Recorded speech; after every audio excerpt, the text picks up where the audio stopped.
So yung guys, tapos na tayo mag-change oil. Papalit na lang tayo ng preno ni Colleen. Colleen daw ang name ng sasakyan ni Madam.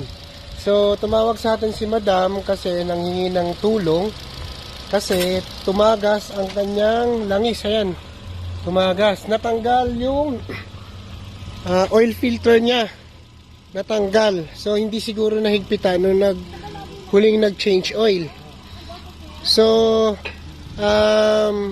buti na lang hindi nagkumatok yung makina ni Madam, no? Thank God. Ito lang ang sinapit. At nakapansin ng kapitbahay niya na tumitagas nga yung langis. So agad niya pinatay. So, buti na lang hindi sa daan, sa expressway nangyari. Kung hindi, todas ang makina. Overheat, kakatok yan, maubusan ng langis, malaking kagastusan. Pero thank God, ito lang ang inabot, no? So walang kausok-usok na change oil na natin. Tignan nyo, tahimik ng andar. Mabait daw to si Colleen talaga. Colleen ang name ng kanyang sasakyan.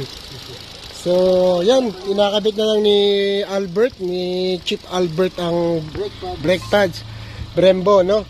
So yun, na-text lang tayo ni Madam, nahanap niya tayo sa Facebook, minessage niya lang, nag-try lang siya na ma-home service siya. Agad naman sinagot ni Bossing and pinuntahan natin. At ito, kompleto na. Tapos next time na lang yung mga iba, yung belt, pag dinala niya sa shop, check natin na mabuti yung mga sasakyan kung anong pwedeng mapapalitan pa. Na preventive maintenance, napaka-importante talaga yan. Sa mga kaibigan natin na mga mekaniko na nag-change oil, please, i-check natin po ng mabuti yung mga ginagawa natin dahil hindi po mabira, hindi po biro ang gumastos ng malaki. Paano na lang kung kumatok ang makina nito, kawawa naman yung may-ari.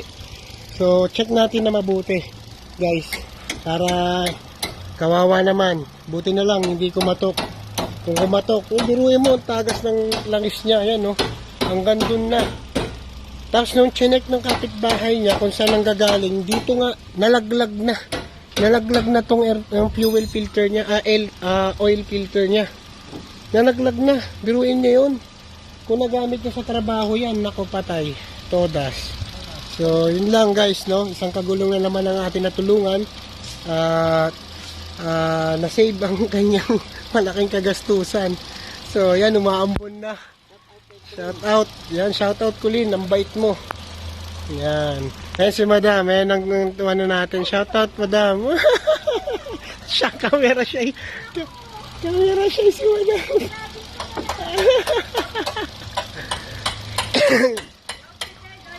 camera siya si Madam. So yun. Yun nga. Yun lang po, no, mga agulong. So do-double check na lang natin yung mga at okay na. So thank you.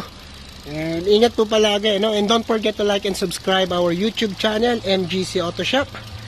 At ingat po tayo palagi mga agulong. God bless us all.